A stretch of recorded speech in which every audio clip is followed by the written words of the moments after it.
Hey, it's Dr. Jade, Teta, and welcome to Metabolic Living's Immunity Upgrade Blueprint. In today's lecture, we're going to be talking about the 4 critical areas of metabolism, why movement and exercise are very different things, and how to structure a hierarchy using the most critical elements of metabolism. Now, when most people think of metabolism, they only think of 2 things usually: what they're eating and the kind of exercise they are doing. And you've probably heard this term, and a lot of people have said it themselves or heard other people say it. I'm doing everything right and I'm not getting results. Well, what if I told you that there is more to the metabolism than just eating and exercise? In fact, there's 2 other, arguably more important aspects to metabolism. The metabolism has 4 components, and if you're missing 2 of them, you are obviously going to be at a disadvantage. Let's cover these 4. The first one is mindfulness. One of the things that we have to understand is that the metabolism is very much like a stress barometer, a thermostat. It's not a calculator or a chemistry set. It's both and more. But one of the big things that it does is it measures stress in the outside world and then triggers the inside cellular chemistry to respond to that stress. And so mindfulness is all about stress reduction and all the lifestyle things that help us recover, repair, and regenerate, and lower stress hormones that can have a negative impact on things like sleep, hunger, mood, energy, and cravings. And so mindfulness is the first M of the metabolism, and it's a huge one. It's all the things like sleep and stress management that lower stress hormones and help your body rest, recover, recharge, and regenerate. Mindfulness is huge. The next aspect is movement, and this is very different than exercise.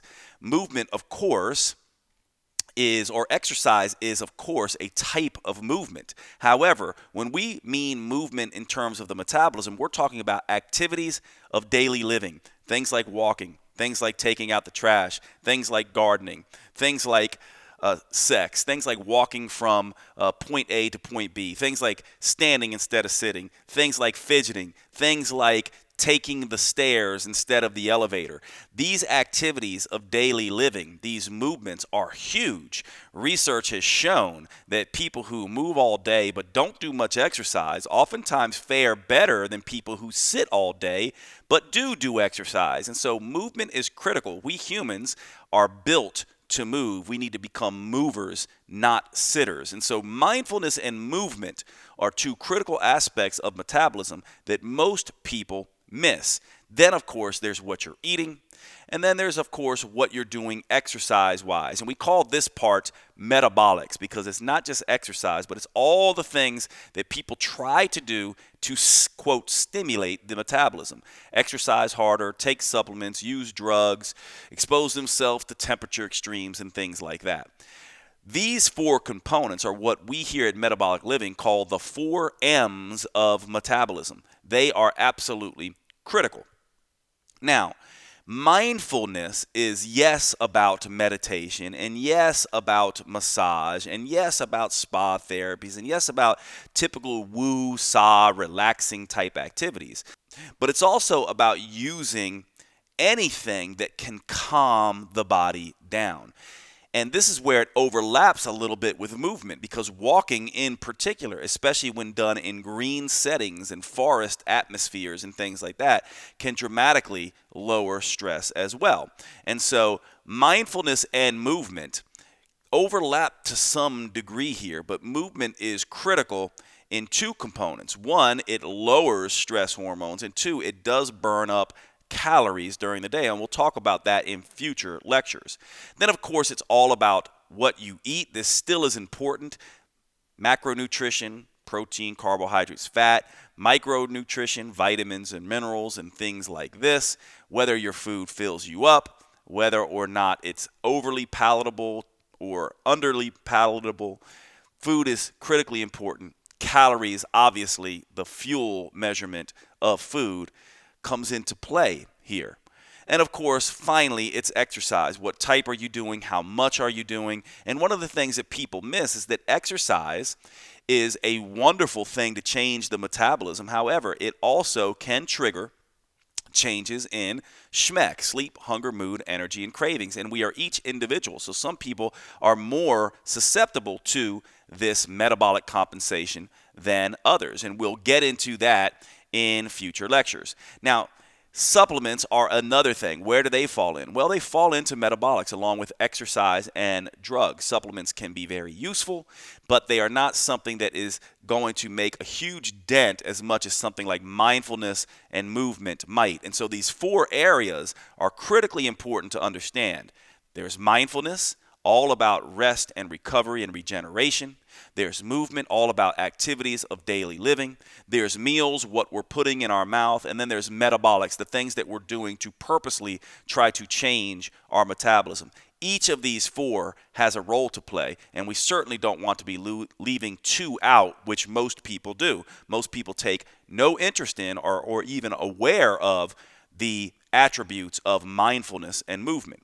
Now, if we were going to set up a hierarchy, everyone is different. And what I want you to do at this point is I want you to ask yourself, where is my biggest block? Am I having trouble in the mindfulness component? Am I not managing stress well? Do I not have a lot of rest and recovery type activities in my daily life? Am I a sitter and not a mover? So is it more in the movement category? Or am I not an exerciser? I don't do any of the metabolics, or my meals are not what they need to be for me. So everyone's going to be a little bit different, but for most people, we here at Metabolic Living structure it like this. Mindset and mindfulness come first. This is probably most critical for most people. Things like sleep and stress management are huge. They set the hormonal stage for everything that comes after it. It strengthens your metabolism. It helps manage your immune system. Movement is next. What a lot of people don't know, but you'll learn in future lectures, is that when you look at the amount of calorie burn and energy burn that comes from movement versus exercise, you actually get way more bang for your buck just from activities of daily living, moving more instead of sitting. Then, of course, it's meals, and last but not least is metabolics. Now, this is going to vary for most people. It's going to vary for all people. But for most people, it's going to look very much like this. And this should also trigger some questions. Isn't it interesting that most people think very wrongly that the most important thing they can do is exercise, when really there's 3 other components that we here, the experts in metabolism, are telling you are more important. Mindset, mindfulness, movement, and meals are more important for the vast majority of people than is exercise. And this is critical for you to understand. We'll talk more about it in future lectures. So the key takeaways here are the metabolism is more, so much more than just diet and exercise.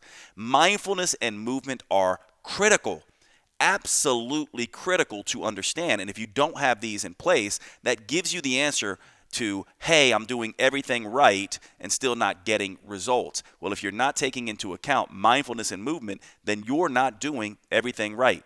Take the time to go through the 4 M's and understand where your weak points are. Is it in mindfulness and stress reduction? Is it that you're a sitter instead of a mover? Is it that your meals are not supportive? Or is it that you're not exercising or taking the right supplements and things like that? Everyone will be a little bit different. Thanks so much for watching today's episode. Don't forget you can still join plus access all the old material at metabolicliving.com. We've got free immune strengthening workouts, meal plans, and recipes. No matter your nutrition type or lifestyle choices, we've got paleo, keto, vegan, vegetarian. We've got you covered on all fronts. If you've enjoyed this lecture, please, please, please share it with your friends and family. Don't forget to follow us at Metabolic Living on Facebook, YouTube, and Instagram. And remember, we're all in this together. It's all about boosting the metabolism, strengthening the immune system, and flattening this curve together. Thanks for being here at this episode, and we'll see you at the next lecture.